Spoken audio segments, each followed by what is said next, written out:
Hey guys, welcome back to Beyond Rainbow, आपका अपना channel जहां आप न्यू जीएल स्टोरीज एंजॉय कर सकते हो हर एपिसोड के साथ। आज की वीडियो 4 एलिमेंट सीरीज की सेकंड बुक द वाटर के एपिसोड 2 पर बेस्ड है। तो बिना और डिले के let's get into the story. वॉटिन ग्रुप के रिजॉर्ट के रिसेप्शन पर चेक इन करते वक्त फ्रंट डेस्क स्टाफ ने पूछा कि रिजर्वेशन किस नाम से है। इसके जवाब में लाडा ने सॉफ्टली बताया कि बुकिंग चोनलाडा कुनानोन नाम से है। वो यहाँ चेक इन कर रही थी और प्रचुआप टाउन जाने की इजाज़त उसने अपनी माँ से ये कहकर ली थी कि उसके भाई फिम्फाट ने उसे साथ काम करने का ऑफर दिया है। उसकी पढ़ाई हाल ही में पूरी हुई थी और कई इंटरव्यूज देने के बावजूद उसे कहीं और जॉब नहीं मिली थी। असलियत ये थी कि उसने अभी तक अपने भाई का ऑफर एक्सेप्ट नहीं किया था, न ही वचारा ग्रुप के होटल के मेन कॉम्पिटिटर में काम करने को लेकर कोई कमिटमेंट किया था। लेकिन पिछले एक हफ्ते में चौनलाडा ने वॉटिन ग्रुप पर गहराई से रिसर्च की थी। उसका मानना था कि कंपटीशन को समझने के बाद ही कोई इन्फॉर्म डिसीजन लिया जा सकता है। उसने रिसेप्शन से की कार्ड ली और वहीं खड़े खड़े महसूस किया कि यहाँ सर्विस का लेवल साफ तौर पर काफी हाई है।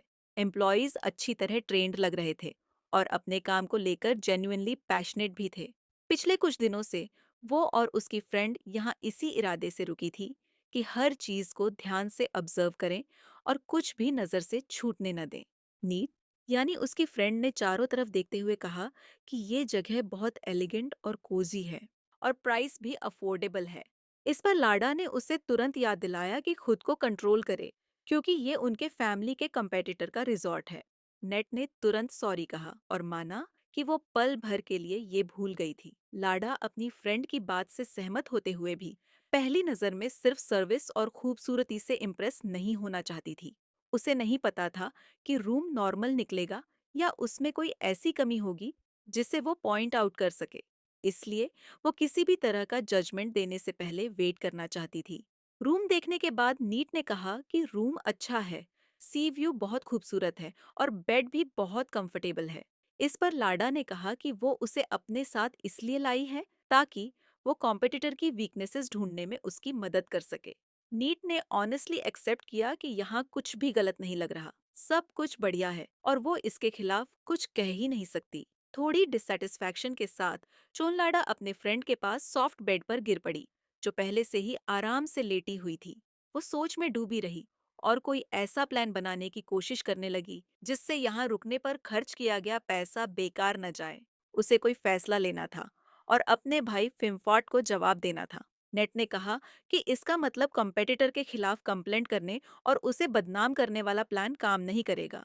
लाडा ने तुरंत जवाब दिया कि ऑफ कोर्स नहीं करेगा। बिना वजह कंप्लेंट करेंगे तो उल्टा उन्हें ही रिपोर्ट कर दिया जाएगा। नेट ने कहा, तो फिर उन्हें नेक्स्ट प्लान ट्राई करना होगा। लाडा को इस बात की चिंता नहीं थी कि कोई उसे कंपेटिटर से जुड़ा हुआ सस्पेक्ट करेगा। किसी को नहीं पता था कि वो फिमडेट की बेटी है। उसे कभी वचारा फैमिली का हिस्सा बताकर पेश नहीं किया गया था और वो अपनी माँ का लास्ट नेम कुनानोन ही इस्तेमाल करती थी। नेट ने कहा कि उसे नहीं लगता कि वो इतनी कन्विंसिंगली घुसपैठ कर पाएगी। इस पर लाडा ने समझाया कि उसने पहले ही पूरी रिसर्च कर ली है। उसे पता चला कि वेटिन ग्रुप अधिसर्न वेटिनवानिच का होटल और रिसॉर्ट है, लेकिन प्रैक्टिकली पूरा मैनेजमेंट अब उसकी इकलौती बेटी एपो वाटिनवानिच संभाल रही है। और लाडा का मेन टारगेट एपो थी, क्योंकि वो उसे एडिसॉन से कहीं ज्यादा आसानी से अप्रोच कर सकती थी। अगर उसका प्लान सच में काम कर गया तो वो अपने भाई फिम्फाट के लिए बहुत बड़ी मदद साबित हो सकती थी। नेट ने कहा कि ये तो इंटरनेट पर आसानी से मिल जाने वाली जानकारी है। लाडा ने तुरंत उसे गलत ठहराया और कहा कि उसके पास इससे कहीं ज्यादा गहरी जानकारी है। उसने बताया कि एपो दिन की कजिन है जो हाल ही में न्यूज में थी और वॉटनवानिस सरनेम सर्च करने पर उसी सरनेम की एक पुलिस ऑफिसर वेयो भी मिली। लाडा की एक फ्रेंड की फ्रेंड वेयो को जानती थी क्योंकि वो पहले उसे डेट कर चुकी है। वहीं से उसे पता चला कि वेयो को विमेन पसंद है और डिन की भी वाइफ है। नेट ने उलझन में पूछा कि इन सब बातों का उसके प्लान से क्या लेना देना है।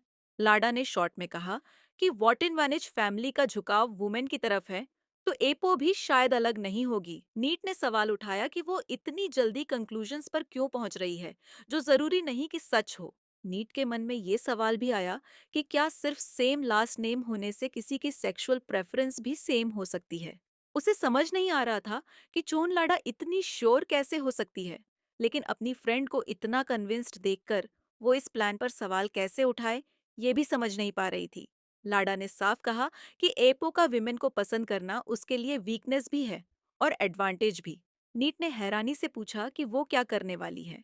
इसके जवाब में लाडा ने उससे पूछा कि क्या उसे लगता है कि वो प्रिटी है। नीट ने बिना सोचे कहा कि ऑफ कोर्स लाडा बहुत ब्यूटीफुल है और वो यूनिवर्सिटी में सुपर पॉपुलर थी। इतने लोग उसे डेट करना चाहते थे। लेकिन उसने ये भी पूछा कि इसका प्लान से क्या लेना देना। लाडा ने कहा कि क्या हो अगर उसका प्लान एपो के करीब जाने का हो, जिसका नीट के पास कोई जवाब नहीं था। वो बस लाडा को हैरानी से देखती रही। अगले दिन नीट ने लाडा से पूछा कि क्या उसे पूरा यकीन है कि वो एपो से मिल पाएगी, क्योंकि कल तो वो पूरा दिन वेट करती रही, लेकिन कुछ भी नहीं हुआ। लाडा ने ऑनेस्टली एक्सेप्ट किया कि उसे खुद ज्यादा कॉन्फिडेंस नहीं है। नीट ने फिर पूछा कि क्या वो बस इंतजार ही करती रहेंगी। नेट की नज़र में चोनलाडा का प्लान सिंपल और अनसोफिस्टिकेटेड लग रहा था, लेकिन सच्चाई ये थी कि लाडा के पास कोई अल्टरनेटिव प्लान था ही नहीं। इसी वजह से उसे लग रहा था कि अगर वो एपो से फेस टू फेस मिल पाई तो चीजें आसान हो जाएंगी। उसे ये अच्छी तरह पता था कि उसका अपीयरेंस और एक्सटर्नल इमेज हमेशा लोगों को उसकी तरफ अट्रैक्ट करता है। आम हालात में वो इसे एक इनकन्वीनियंस मानती थी, लेकिन इस वक्त उसकी ब्यूटी उसे एडवांटेज लग रही थी और इस बात ने उसे थोड़ा कॉन्फिडेंट महसूस कराया। नेट ने पूछा कि अगर वो एपो से मिल भी गई तो उसके बाद क्या करेगी और क्या उसके पास कोई प्लान है। लाडा ने कहा कि हाँ, उसने सब कुछ सोच रखा है। आज वो अपने सुंदर चेहरे के साथ और भी ज्यादा एलिगेंट तरीके से तैयार हुई थी, या शायद वो कल से ही खुद को स्टनिंग दिखाने की तैयारी कर रही थी। अब उसे लगने लगा था कि किस्मत आखिरकार उसके साथ है, क्योंकि दूर से दिखा वो इंसान उसे फेमिलियर लगा, भले ही वो कभी आमने सामने नहीं मिले थे। और अपनी मेहनत से जुटाई गई इंफॉर्मेशन के आधार पर चौनलाडा को पूरा यकीन था कि तेजी से चलता हुआ वो इंसान एपो वटनवानिच ही है, वॉटन ग्रुप की हेरिस। नेट ने आखिरी बार उसे चेतावनी दी कि अगर मन बदलना है तो अभी भी समय है। अगर एपो को पता चल गया कि वो क्या करने की कोशिश कर रही है तो पता नहीं क्या होगा। लाडा ने बस इतना कहा कि वो सब उस पर छोड़ दे। जब चौनलाडा कोई फैसला कर लेती है तो वो तब तक हार नहीं मानती जब तक उसे हासिल न कर ले। इस बार वो चाहती थी कि उसका भाई फिल्मफाट अच्छा रिजल्ट दे और उसके पिता को उस पर गर्व हो। अगर रिजॉर्ट में हालात बेहतर हुए तो शायद उसके पिता अपना मन बदल ले और ये देख पाए कि वो भी बिजनेस में मदद करने के काबिल है। अगर ऐसा हुआ तो उसे सिर्फ बेटी होने की वजह से शादी के लिए मजबूर नहीं किया जाएगा। लाडा ने सोचा, अगर वॉटिन वानिच की बेटी को एग्जीक्यूटिव बनने का मौका मिल सकता है तो फिर वचारा ग्रुप की बेटी सिर्फ एक हाउसवाइफ के तौर पर ही क्यों देखी जाए, जिसका काम सिर्फ पति की देखभाल करना हो। वो अपने पिता को ये साबित करने के लिए कुछ भी करने को तैयार थी कि वो वचारा फैमिली के किसी भी मेंबर से कम काबिल नहीं है। इसलिए वो बस यही चाहती थी कि किस्मत उसका साथ दे और एपो उसके बिछाए हुए जाल में फंस जाए। सीन चेंज होता है। एपो ने शांत लेकिन सख्त आवाज में कहा कि वो इसे पहली गलती मान रही है और आगे से ऐसा दोबारा नहीं होना चाहिए। उसने सीधे सवाल किया कि किसने एक न्यूली हायर्ड रिसेप्शनिस्ट को इतना जरूरी मामला संभालने के लिए असाइन किया। एपो ने साफ कहा कि अगर यहाँ काम ऐसे ही होता है तो सुपरवाइजर्स की जरूरत ही क्या है। असल में एपो रिसेप्शन डिपार्टमेंट के हेड को फटकार रही थी, क्योंकि उसने एक नई रिसेप्शनिस्ट को अकेले कस्टमर्स संभालने के लिए छोड़ दिया था, जिससे प्रॉब्लम खड़ी हो गई थी। एपो का साफ मानना था कि किसी एक्सपीरियंस्ड इंसान को न्यूकमर के साथ उसे ट्रेन करने के लिए होना चाहिए था। अगर एपो ने समय पर आकर सिचुएशन संभाली नहीं होती तो शायद कस्टमर बुरा इंप्रेशन लेकर चेकआउट कर चुका होता। गंभीर एक्सप्रेशन के साथ हल्का सा चश्मा ठीक करते हुए एपो ने सख्त आवाज में कहा कि वो उम्मीद करती है ऐसा दोबारा नहीं होगा। जवाब में स्टाफ ने तुरंत माफी मांगी और भरोसा दिलाया कि ऐसी गलती दोबारा नहीं होगी। वॉटिन ग्रुप में फैली रूमर्स से हर कोई जानता था कि एपो काम को लेकर बेहद स्ट्रिक्ट और मेटिकुलस थी। जो लोग पूरी डेडिकेशन से काम नहीं करते या लापरवाही दिखाते, उनके लिए चीफ के पास कोई तीसरे चांस की गुंजाइश नहीं होती। इसी बीच प्रिम ने बताया कि ऑर्गेनाइजर का रिप्रेजेंटेटिव आ चुका है और वो इवेंट हॉल में वेट कर रहा है।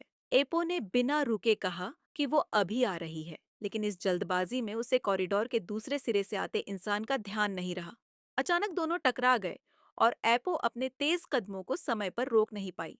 लाडा ने झुंझलाहट में कहा, क्या तुम्हें ठीक से चलना भी नहीं आता?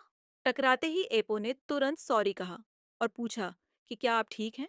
लाडा ने कहा कि वो ठीक है, जिस पर एप्पो ने कहा कि एक्सक्यूज मी, पर मुझे जल्दी जाना है। लेकिन लाडा ने आवाज उठाई और कहा कि ए रुको, क्या तुम मुझसे टकराकर ऐसे ही चली जाओगी? उसने ये याद दिलाया कि उसका फोन गिर गया है और अगर स्क्रीन टूट गई तो उसकी रिस्पॉन्सिबिलिटी कौन लेगा। एप्पो ने चलते चलते प्रिम से कहा, इस इश्यू को मेरे लिए संभाल लेना। लाडा ने देखा कि एप्पो तेजी से वहां से चली गई और पूरी सिचुएशन पीछे छोड़ दी। उसके मन में सवाल उठा कि क्या वो सच में ऐसी इंसान है जो किसी से टकराकर बिना रुके चली जाती है।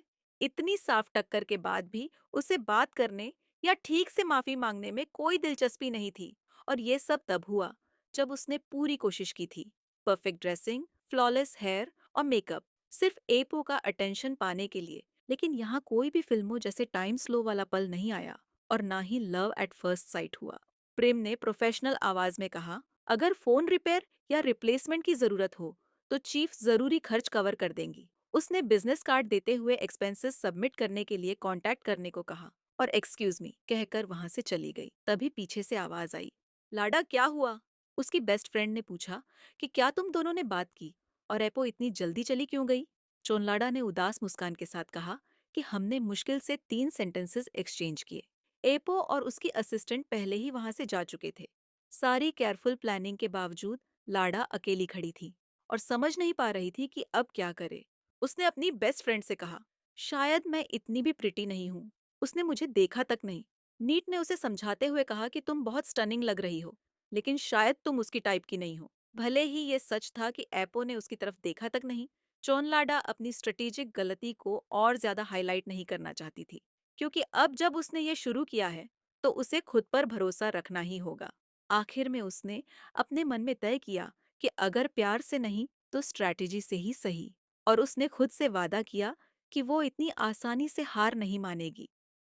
ये वीडियो यहीं खत्म होता है। मिलते हैं अगले वीडियो में। लाइक, सब्सक्राइब और कमेंट करना न भूलें। तब तक के लिए मस्त रहें, व्यस्त रहें और हमेशा चैनल पर बने रहें। Lots of love. बाय।